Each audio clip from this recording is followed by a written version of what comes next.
యజ్ఞేశ అచ్యుత గోవింద మాధవ అనంత కేశవ కృష్ణ విష్ణో హృషీకేశ వాసుదేవ నమోస్తుతే. ETV life ఆధ్యాత్మిక channel తమసోమా జ్యోతిర్గమయ జీవనవేదం కార్యక్రమానికి స్వాగతం.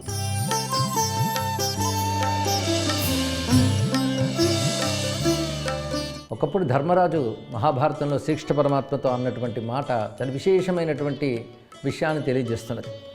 కింతు నాత్యద్భుతం తేషాం ఏషాం నస్త్వం సమాశ్రయ నతేషాం దుష్కరం కించిత్ త్రిషు లోకేషు విద్యతే. మిమ్మల్ని ఎవరు ఆశ్రయిస్తారో అంటే కృష్ణుని ఎవరు ఆశ్రయిస్తారో వారికి విజయం సౌభాగ్యం కలుగుతుంది అని చెప్పుకోవడం పెద్ద ఆశ్చర్యకరమైన విషయం కాదు అన్నారు. అంటే కలిగి తీరుతుంది అని చెప్పడం. అదేవిధంగా కృష్ణ నువ్వు మూడు లోకాలకు గురువువి అంటే త్రిజగద్గురు అనే మాట వేశాడు. ఇక్కడ త్రిజగద్గురు అనే మాటలో జగద్గురు అనే శబ్దం కూడా దాగి ఉన్నది. అందుకే సర్వలోక గురుర్యేషాం త్వన్నాథో మధుసూదన. సర్వలోకములు అంటే ముల్లోకాలు కలిపే సర్వలోకం. అంటే ముల్లోకాలకు గురువే లోక గురువు, అదే జగద్గురువు. మన కృష్ణం వందే జగద్గురు అనే మాట మహాభారతంలో ధర్మరాజు నోట ఇలా పలకబడింది. అందుకే సమస్త జగత్తుకి గురువువైన నువ్వు ఎవరిని రక్షించదలుచుకున్నావో వారికి మూడు లోకాల్లో సాధ్యం కానిది లేదు అన్నారు. ఈ చెప్పడంలో గోవిందుని ఆశ్రయించిన మేము విజయం సాధిస్తామనే మాట చెప్తున్నారు. ఇదే ఎత్ర యోగేశ్వర కృష్ణో ఎత్ర పార్థో ధనుర్ధర తత్ర శ్రీ విజయోభూతి ధ్రువాని తిర్మతిర్మమ అని గీతా శ్లోకంలో మనకు చెప్పబడుతున్నది.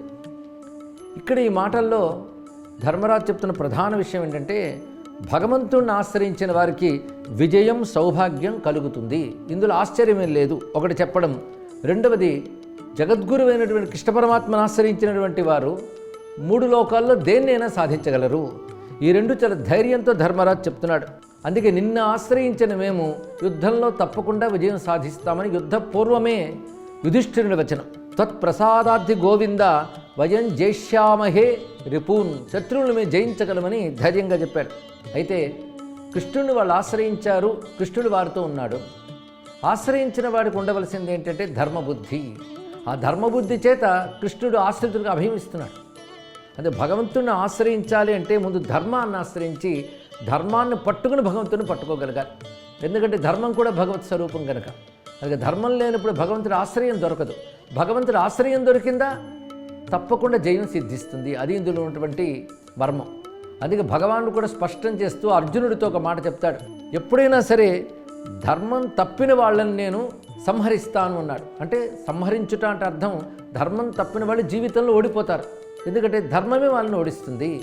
అయితే ధర్మంలో ఉన్నవారికి నేను అభయాన్ని ఇస్తానన్నాడు. ఇప్పుడు ధర్మరాజు అన్న మాటని కృష్ణుడు అన్నమాట మన దగ్గర తెచ్చుకుంటే ధర్మం తప్పిన వారిని నేను సంహరిస్తాను, ధర్మంలో ఉన్నవారికి విజయం కలుగుతుందని చెప్పినప్పుడు నువ్వు ఉన్నావు కనుక మాకు విజయం కలిగింది అని చెప్పిన ధర్మరాజు మాటకి ధర్మంతో వీళ్ళు ఉన్నారు కనుక కృష్ణుడు వాళ్ళ వద్ద ఉన్నాడు. అది తెలుసుకోవాలి. అది యతో ధర్మస్తత కృష్ణ యతకృష్ణస్తతో జయ అంటాడు భీష్మ పితామహుడు. అందుకే ధర్మం ఉన్న చోటు కృష్ణుడు ఉంటాడు, కృష్ణుడు ఉన్న చోటు జయం కలుగుతుంది అనే మాట. కనుకనే ధర్మాచరణ చాలా ప్రధానమని చెప్పడమే వ్యాస మహర్షి యొక్క హృదయం.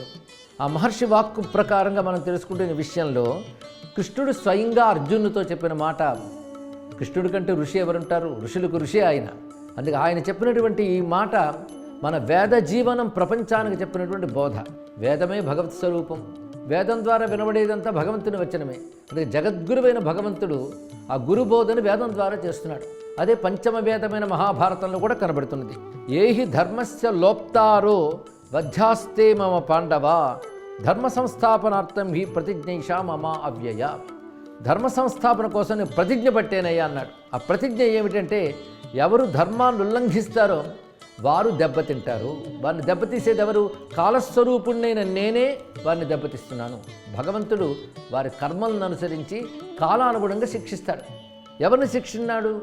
ధర్మలోప్తారహ అని మాట వేశాడు. ధర్మలోప్తారహ అంటే ధర్మాన్ని లోపం చేసిన వారు, ధర్మాన్ని ఉల్లంఘించిన వారు అని చెప్తూ నేను ఎక్కడెక్కడ ఉంటాను అని చెప్తూ బ్రహ్మ సత్యం దమ శౌచం ధర్మో హ్రీ శ్రీ ధృతి క్షమ ఎత్ర ఎత్ర రమే నిత్యమహం సత్యేన తేజపే. నేను ఎక్కడెక్కడ విహరిస్తాను అంటే సుఖంగా నేను ఉండే చోట్లు కొన్ని ఉన్నాయి.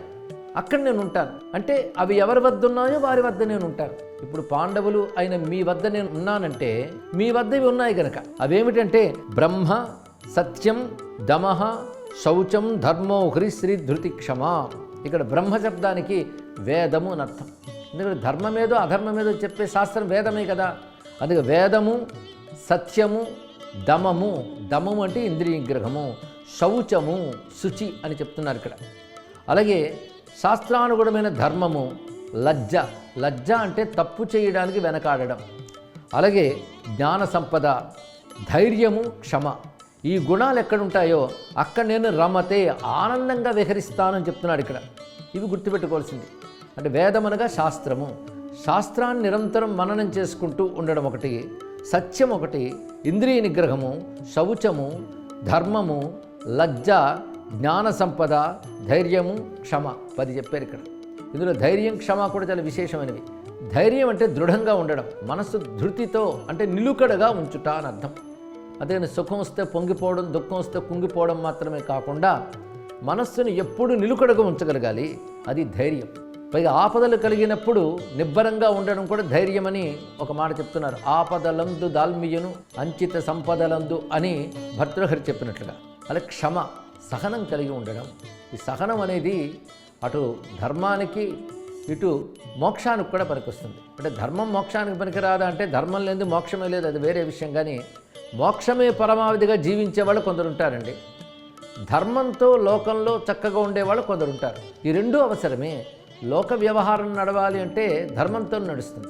అయితే కొంతమంది ధర్మంతో ఇవన్నీ ఆచరించినప్పటికీ వాళ్ళ లౌకికమైన కోరికలు ఉండవచ్చు. ఆ ధర్మంతో ఆ కోరిక తీర్చుకున్నట్లయితే వాడు అభివృద్ధిని సాధిస్తాడు, పతనం కాడు. అయితే ఆ కోరిక లేకుండా కూడా ధర్మాచరణ చేయడమే మోక్షానికి సహకరించేది. అందుకే ధర్మం అటు మోక్షానికి ఇటు వ్యక్తి ప్రగతికి లోకక్షేమానికి ఎలా పనికొస్తుందో చెప్తూ, మోక్షానికి పనికొచ్చే ధర్మం, అభ్యుదయానికి పనికొచ్చే ధర్మం. అభ్యుదయం అంటే ఇహలోకంలో పరలోకంలో కూడా ఉత్తమ స్థితిని పొందడానికి పనికొచ్చేది అభ్యుదయ ధర్మం అని చెప్పబడుతుంది. అదే ప్రవృత్తి రూప ధర్మం. రెండవది మోక్షానికి పనికొచ్చే ధర్మం ఏది ఉందో అది నివృత్తి రూప ధర్మం అని చెప్పబడుతుంది. రెండు మానవుడికి కావాలి. అయితే మోక్షం కావాలని ఇచ్ఛ అందరికీ కలగదండి, దాన్ని ముముక్షుత్వం అంటారు. అదే కొద్దిమందికో కలుగుతుంది. వారు ఏ విధంగా ఉండాలని వేరే మోక్ష ధర్మాల్లో చెప్తారు. మొత్తానికి వ్యక్తి విజయం సాధించాలన్నా, సంపద పొందాలి అన్నా, జీవితంలో తృప్తిగా శాంతిగా ఉండాలన్నప్పటికీ కూడా ధర్మం ప్రధానం. ధర్మం ఈ స్వరూపాలతో ఉంటుంది అని చెప్తూ వేద, సత్య, దమ, శౌచ, ధర్మ, లజ్జ, జ్ఞాన సంపద, ధైర్యము, క్షమము ఇవి చక్కగా వివరించి చెప్పారు. అదేవిధంగా తపస్సు అంటే ఏమిటో తెలియజేస్తూ ఒక మాట మనకి వ్యాసమహర్షి చెప్తున్నాడు. అహింసా సత్యవచనం అనృశంస్యం దమో ఘృణ ఏతత్ తపో విదుర్ధీరా న శరీరస్య శోషణం. అహింస మనం పలుమార్లు చెప్పుకున్నాం. ఏ ఒక్కరిని హింసించకుండా ఉండడమే అహింస. అసలు అన్ని ధర్మాల్లో గొప్ప ధర్మం ఏమిటంటే తడుముకోకుండా సనాతన ధర్మం చెప్పేది అహింసా పరమో ధర్మ. ఇది వేదముల్లోంచి వచ్చి తర్వాత ఇతిహాసాల్లో పురాణాల్లో అన్నిట్లో చెప్తున్నది ఏంటంటే అహింస అన్నిటికంటే ఉత్కృష్టమైన ధర్మం అని చెప్పారు. అది ఎవడు తన జీవితంలో అహింసని పాటిస్తాడో వాడన్నీ పొందగలడు. అంతేకాదు ఏ ధర్మమైనా అహింసని దృష్టిలో పెట్టుకు చేయాలట. అంటే సత్యం పలకడం కానీ, అలాగే ధైర్యంగా ఉండడం కానీ, ఇలాంటివి ఎన్నెన్నో చెప్పారు. అంటే దేవతారాధన కానీ ఇవన్నీ ధర్మములే. కానీ అహింసని దృష్టిలో పెట్టుకుని చేసినప్పుడు ఈ ధర్మములు గొప్పదవుతాయి. కానీ అన్ని ధర్మాలకి అహింస అనేది చాలా ప్రధానం. అంటే రకరకాల వస్తువులు ఒక పాత్రలో మనం ఎలా పెట్టుకుంటామో రకరకాల ధర్మాలు అహింసని ఆధారంగా చేసుకుని ఉండాలి. ఇక్కడ అహింస కానీ ప్రధానంగా ఉన్నట్లయితే ఆ ధర్మం ఉత్కృష్టమవుతుంది. అందుకే మనం బ్రతుకు గడవడానికి కూడా వీలైనంత హింస లేకుండా బ్రతకడం నేర్చుకోవాలి. వీలైనంత అని ఎందుకన్నారు అంటే ఒక్కొక్కప్పుడు అనివార్యమైన హింస చేయక తప్పదు కనుక ఆ అనివార్యమైన హింస చేసినందుకు కూడా ప్రాయశ్చిత్తార్థం కొన్ని పనులు చెప్పారు ఇక్కడ. కనుకనే అహింస. పైగా ఇది యుద్ధానికి సిద్ధమవుతున్నటువంటి వాళ్ళకి తెలియజేస్తుంటే యుద్ధం హింసాపూర్వకమే కదా అంటే అర్థం అక్కడ పాలకుడైనటువంటి ఒక యోధుడు చేసే యుద్ధం ఉందే అది అహింస కిందే పరిగణించాలి. ఎందుకు అంటే హింసతోనైనా సరే అధర్మాన్ని దునుమాడి అహింసని స్థాపించాలనుకుంటున్నాడు కనుకనే అది అహింస కిందకే వస్తుంది. ఎవరికి? యుద్ధానికి సిద్ధమైన యోధుడికి వస్తుంది. అదిగాని ప్రతివారికి అది చెప్పడం కాదు ఇక్కడ. కనుక వారి యొక్క హింస కూడా అహింస కిందకు వస్తుంది. మిగిలినటువంటి వారు మిగిలిన అహింసలన్నీ పాటించవలసిందే. అది ఆహారం కానీ విహారం కానీ అహింసని పరమావధిగా పొంది సాగాలి అని చెప్తున్నారు. ఇక ఆ తర్వాత సత్యవచనం ఒకటి, అనృశంస్యం. అందుకే అహింస, సత్యవచనం, అనృశంస్యం అన్నారు. అనృశంస్యం, నృశంస్యం అంటే క్రూరత్వం. కొందరు క్రూరంగా ప్రవర్తిస్తారండి. క్రూరంగా ప్రవర్తించింది ధర్మము కాదు, మతము కాదు. కానీ ఏ మతంలో క్రూరత్వం ఉండదో అది ఉత్తమ మతం, ఏ ధర్మంలో క్రూరత్వం ఉండదో అది ఉత్తమ మతం. అదే మేము ధర్మాలు పాటిస్తున్నాం, క్రూరుడిగా ప్రవర్తించరాదు అని అక్రూరత్వం అని ఒక మాట చెప్తున్నారు ఇక్కడ. కానీ అహింస, సత్యవచనం, అక్రూరత్వం. తర్వాత దమము, మునుపు చెప్పినట్లుగానే ఇంద్రియ నిగ్రహం. ఘృణ అంటే దయ అని అర్థం. ఈ గుణాలు ఎవరి దగ్గర ఉంటాయో వారిని ధీరులు అంటారు. ఈ గుణాలు కలిగి ఉండడమే తపస్సు అంటారు అన్నాడు. అందుకే తపస్సు అంటే ఏమిటో చెప్పడం ఇందులో గొప్ప విషయం. తపస్సు అంటే ఎక్కడికి వెళ్ళిపోయి చెట్టు కింద కూర్చుని ముక్కు మూసుకోవడం కాదయ్యా. అహింస, సత్యము, అక్రూరత్వము, ఇంద్రియ నిగ్రహం, దయ అంటూ ఈ 5 గుణములు ఎవరి దగ్గర ఉంటాయో వారిని తపస్వి అనాలి. 5 గుణాలని నిరంతరం వృద్ధి చేసుకుంటూ ఉండేవాళ్లే తపస్సులు అనిపించుకుంటారు. అందుకే ఏతత్ తపో విదుర్ధీర నా శరీరస్య శోషణం. అంతేగాని ఉపవాసాలతో శరీరాన్ని ఎండగట్టుకోవడం తపస్సు కాదయ్యా. తపస్సు అంటే ఇది అని స్పష్టంగా తెలియజేశారు. అయితే ఇక్కడ ప్రధానంగా ధర్మం గురించి శాస్త్రాలు చెప్తూ ఉంటాయి. కానీ ఇంద్రియ లోలుడు, దుర్మార్గుడు ఆ శాస్త్రాలు వాడు వినొచ్చాడు, మన ఇష్టానుసారం ప్రవర్తిస్తూ ఉంటాడు. అలాంటి వాడు భ్రష్టుడవుతాడు అని కూడా మహర్షి హెచ్చరిస్తున్నాడు. అప్రామాణ్యంచ వేదానాం శాస్త్రాణాంచాభిలంఘనం అవ్యవస్థాత సర్వత్రా తద్వై నాశనమాత్మనః. ఒక వ్యక్తి తనంత తాను ఎప్పుడు నాశనమైపోతాడు అంటే వేదాలను అప్రమాణమని చెప్పడం ఒకటి, శాస్త్రాలు చెప్పిన దాన్ని ఉల్లంఘించడం ఒకటి, అదేవిధంగా ఒక సరిగ్గా నడుస్తున్న వ్యవస్థని అల్లకల్లోపరచడం ఒకటి. ఈ 3 చేసినట్లయితే వాడు నాశనం అవుతాడు అని చెప్పారు ఇక్కడ. అంటే ఏదైనా ధర్మం గురించి చెప్పారనుకోండి, దానికంటూ ప్రమాణంగా వేదం చెప్తాం. ఆ వేదాలు ఎవరు నమ్మొచ్చాడు అంటాడు వాడు. అలా అన్నటువంటి వాడు, అలాగే శాస్త్రముల యొక్క ఆజ్ఞను ఎవడైతే మీరుతాడో, అలాగే ఓ చక్కని వ్యవస్థను అల్లకల్లోలు పరుస్తాడో వాడు తన నాశనాన్ని తానే తెచ్చుకుంటున్నాడు అన్నారు. ముఖ్యంగా మృత్యువు, అమృతము ఈ 2 ఎక్కడుంటాయంటే కుటిలత్వమే మృత్యువు, సరళత్వమే అమృతము. గొప్ప మాట చెప్పాడండి. కుటిలత్వం అంటే కపటంగా ప్రవర్తించడం. ఎవడు కపటిగా ఉంటాడో వాడు తప్పకుండా నాశనమవుతాడు. మృత్యువు అంటే అర్థం నాశనమే. నాశనం అంటే వాళ్ళని మరణిస్తాడని కాదు, బ్రతుకులో సర్వం కోల్పోతాడు అని చెప్పడం ఇక్కడ. అది కుటిలత్వం మృత్యువు స్థానం, సరళత్వం పరబ్రహ్మస్థానం అని చెప్పాడు ఇక్కడ.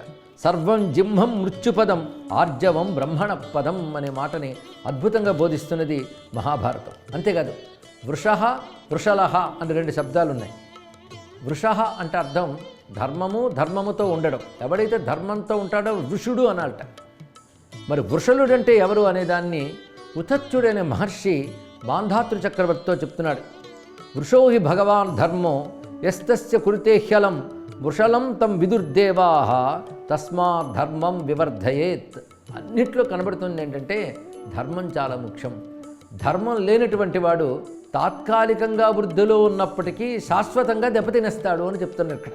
అందుకే వృష అంటే ధర్మం అని అర్థం. ఎవడు ధర్మ విషయంలో అలం అంటాడో, అలం అంటే ఇంకా చాలు, ఎవడు ధర్మ విషయాలు ఇంకా చాలు అంటాడో వాడిని వృషలుడు అంటారు అన్నాడు. అంటే చేసిన ధర్మాలు చాలు, ఇంకా ధర్మం చాలండి. ధర్మానికి చాలు ఏమిటండి, ఇంకా బ్రతకడం చాలండి అని వాడు అనుకుంటాడా? అలాగే ధర్మానికి చాలు అనేది లేదు, అది సంపూర్ణంగా చివరి వరకు చేయవలసిందే. ఇంకా చాలు అని ధర్మ విషయంలో ఎవడంటాడో వాడిని వృషలుడు అని అంటారు అన్నారు. అంటే ధర్మం నిరంతరం వృద్ధి చెందాలి. మనకు ధనం వస్తుంది అనుకోండి, ఇంకా చాలుని ఎప్పుడైనా అంటామా? అనం. ఎంత వచ్చినా ఇంకా కావాలి అంటాం. అది నిజానికి అక్కడ అలం అంటే మాత్రం మనసుకు శాంతి ఉంటుంది. ధనం విషయంలో అలం ఉండొచ్చు కానీ ధర్మ విషయంలో అలం ఉండరాదు. అలం అంటే ఇంకా చాలు అనే మాట ఉండకూడదు. కనుకనే వృషలుడు గొప్పవాడేం కాడయ్యా, వృషుడు గొప్పవాడు అన్నారు. అంటే ఇంకా చాలు అనే ధర్మాన్ని ఆపేయకుండా మాటి మాటికి ధర్మాన్ని వివర్ధయేత్ పెంచుకోవాలి అన్నారు. ధర్మాన్ని పెంచుకోవాలి. ఎలాగైతే మనకున్న ఆదాయాన్ని అంతటితో సరిపెట్టుకోకుండా దాన్ని వివిధ విధాలుగా పెంచుకుంటామో, కొంత డిపాజిట్ చేస్తాం, కొన్ని ఇన్వెస్ట్ చేస్తాం, ఇలాగ ధనాన్ని పెంచుకునే ప్రయత్నం చేస్తాం. ధర్మాన్ని కూడా అలా పెంచుకోవాలి అని చెప్పారు. ఎందుకంటే ధర్మం పెంచుకుంటే సమస్త జీవులకి క్షేమము, ఇది తెలుసుకోవాలి ఇక్కడ. కనుక ధర్మము ప్రాణికోట్లకు అభ్యుదయాన్ని ఇస్తున్నది. ధర్మం క్షీణిస్తే సమస్తము క్షీణిస్తుంది. అందుకే ధర్మలోపం జరగకుండా చూసుకోవాలి. ఇది చెప్పేటప్పుడు వివిధ మహర్షులు చెప్పినవన్నీ కూడాను వ్యాసులు వారు చెప్తున్నారు. ఈ మహర్షులందరూ వేద ఋషులు.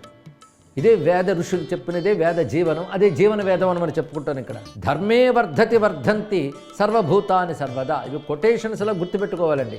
ధర్మే వర్ధతి వర్ధంతి. మనం వృక్షో రక్షిత రక్షిత ఇలా చెప్తూ ఉంటాం. ఇక్కడ ధర్మే వర్ధతి వర్ధంతి. ధర్మం వృద్ధి అయితే సమస్త జీవులు వృద్ధి చెందుతారు. ధర్మం క్షీణిస్తే సమస్తము క్షీణిస్తుంది. అందుకే ధర్మలోపం కాకుండా చూసుకోవాలి అనే విషయాన్ని ఉతచ్చుడనే మహర్షి చెప్పాడు అని చెప్తున్నారు. ఇక్కడ ధర్మమేవ అనువర్తస్వ న ధర్మాత్ విద్యతే పరం ధర్మే స్థితాహి రాజానో జయంతి పృథివీమిమాం. అందుకే ధర్మాన్ని అనుసరించు. ధర్మాన్ని మించింది మరొక వస్తువు లేదు. ధర్మంలో ఎప్పుడూ ఏ రాజు ఉంటాడో ఆ రాజు జయం సాధిస్తున్నాడు అని చెప్తూ ఈ ధర్మంలో ప్రధానంగా గుర్తుపెట్టుకోవాలి ఏంటంటే మిథ్యాభాషణం వదిలిపెట్టాలి అన్నాడు. అంటే ఒకటి ఉంటే మరొకటి మాట్లాడడం అని కాకుండా మృషావాదం పరిహరేత్, అబద్ధాన్ని పలకరాదు.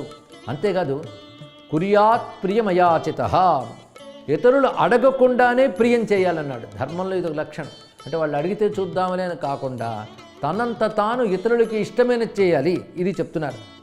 అంతేకాదు నకామాన్ నచ సంరంభాన్ న ద్వేషాన్ ధర్మముత్సృజేత్. కామాత్ సంరంభాత్ ద్వేషాత్న అంటే కామము చేయ కానీ క్రోధము చేత కానీ ద్వేషం చేత కానీ ధర్మమును త్యజించరాదు. ఎందుకంటే ధర్మాన్ని ఎప్పుడు విడిచిపెడతాం? ఏదైనా కోరిక తీర్చుకోవాలనుకున్నప్పుడు ఇది ధర్మం కాదురా అని చెప్తే అప్పుడు ధర్మాన్నైనా విడిచిపెడతాం కానీ కోరిక తీర్చుకుంటాం కదా. కానీ కోరిక తీరకపోయినా పర్వాలేదు, ధర్మాన్ని విడిచిపెట్టను అనడం చాలా గొప్ప విషయం అండి. రామచంద్రమూర్తి గొప్పతనమంతా ఎక్కడ కనబడుతోందంటే ఎదురుగా రాజ్యభోగం పట్టాభిషేకం సిద్ధంగా ఉన్నప్పటికీ కూడా తండ్రి సత్యాన్ని గౌరవించడానికి ఆయన భోగాన్ని త్యజించాడు. అంటే కామాన్ని త్యజించాడు. దేనికోసం? ధర్మం కోసం. అదే కానీ కామం కోసం ధర్మాన్ని త్యజించాడు అనుకోండి, వాడు ధార్మికుడు కాదు. అందుకే కోరిక చేత కానీ క్రోధం చేత కానీ ద్వేషం చేత కానీ ధర్మాన్ని విడిచిపెడితే వాడు అభివృద్ధి చెందలేడు అని చెప్తున్నారు. అయితే ఎంతమంది పాపాలు చేయట్లేదు, వాళ్ళందరూ సుఖంగా లేరా? ఇదొక మాట లోకంలో మనకు వినబడుతూ ఉంటుందండి. దానికి అద్భుతమైన మాట చెప్తున్నాడు ఇక్కడ ఋషి. ఈ ఋషి వామదేవుడు అనే ఋషి వసుమనుడు అనే రాజుతో చెప్తున్నది. అంటే ఇవాళ మనం ఒక్కరోజున అనేక మంది మహర్షుల పేర్లు చెప్పుకుంటున్నాం. ఉతచ్చుడు, వామదేవుడు ఇత్యాది ఋషులు చెప్తున్నవాడు వ్యాసుడు. కృష్ణ పరమాత్మ చెప్పేయడం కూడా చెప్తున్నాడు ఇక్కడ. అంటే సాక్షాత్ భగవంతుడు చెప్పింది ఋషులు చెప్తున్నదే మన వేద ధర్మం. అందులో ఒక మంచి మాట చెప్తున్నాడు.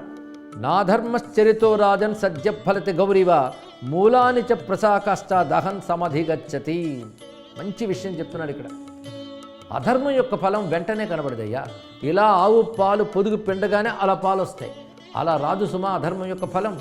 అది క్రమంగా ఎలా వస్తుందంటే ఒక వృక్షం పెరిగి పెరిగి చివరికి పండుని ఎలా ఇస్తుందో పాపం కూడా అదేవిధంగా పెరిగి పెరిగి చివరికి ఫలాన్ని ఇస్తూనే ఒక పని చేస్తుంది, మూలాన్ని నాశనం చేస్తుంది అన్నాడు. అంటే అర్థం నీకు మిగులనేది మరి లేకుండా సర్వనాశనం చేస్తుంది అని చెప్పడం ఇందులో చూపిస్తున్నారు.